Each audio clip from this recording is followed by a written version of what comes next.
able to advise farmers on how to adapt. Lawrence McGuinty explains. This is the image that's most often associated with global warming, the melting of polar ice. But the effects of climate change could strike much nearer home. Scientists predict global warming could mean more extremes of weather in Britain. For example, 3 summers in the last 10 years have been among the hottest ever.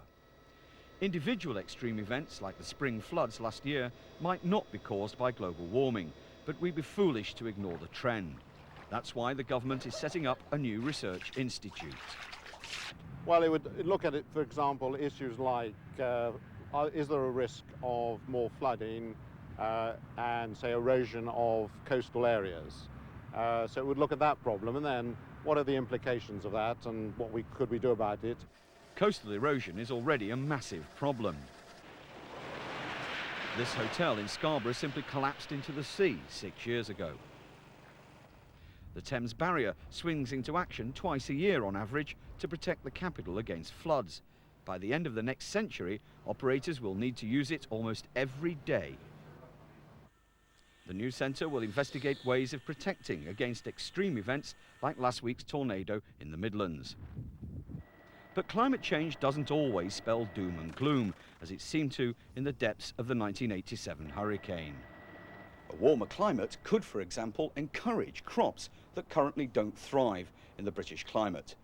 These grapes, for example, will never really ripen in a British summer. But if average temperatures were a degree or 2 higher, we could look forward to a major wine-producing industry. So British wine growing could be just one industry to benefit from climate change. Lawrence McGuinty, ITN. It's more than a month since the Kosovo conflict officially came to an end, but some Serb families are still facing angry reprisals from ethnic Albanians in the villages which they used to share. Colin Baker is in Slovenia, 25 kilometres south of the capital, Pristina. He witnessed the return of one Serb family who were escorted back to their home only to find it in flames. Here's his report. There will be no forgiveness, no sanctuary. In a clear and cold warning, lest any Serb be in doubt, Albanians blew up this Orthodox church in the early hours, 100 pounds of dynamite demolishing the vaguest hope of reconciliation. A British Army padre led a team of soldiers trying to recover the altar cross, now broken in violence like the land and the people. Trying to put it back together again so soon is a misjudgment, as Stanja Milenkovic found when she came home with her husband this morning, their farm still burning. The Serb couple had left a month ago when their Albanian neighbours returned from the refugee camps. This morning, with a British Army escort, they thought it now safe to come back. No one accuses Stanja or her husband Navica of harming Albanians, but the couple can no longer be trusted by the villagers.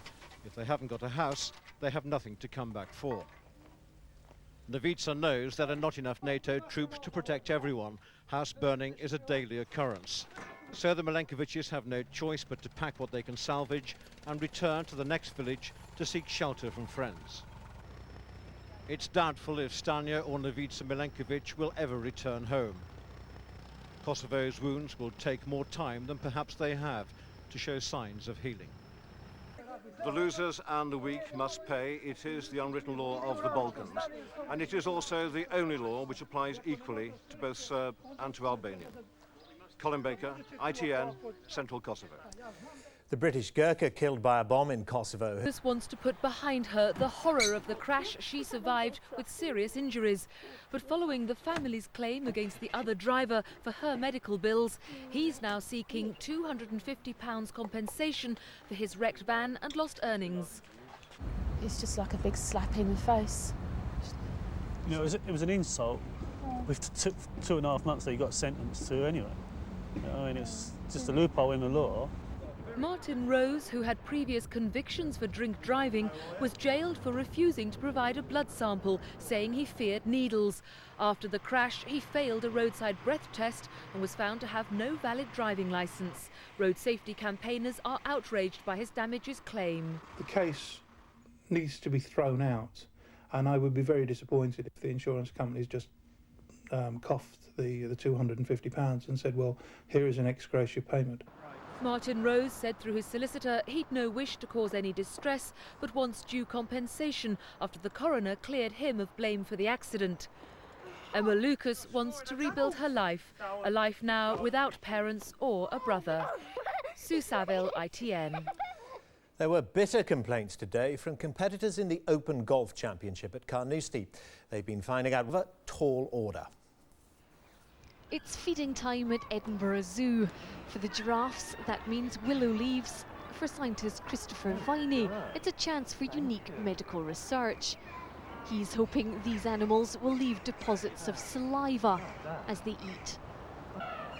The process of collecting these samples is a bit risky because if the giraffes are startled, they could headbutt or kick us.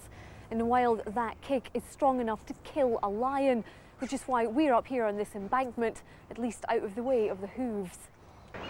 Success, as on the jar, there's saliva. The professor now takes this mucus, that's the scientific term, and by comparing it to human mucus, can help doctors diagnose what's wrong.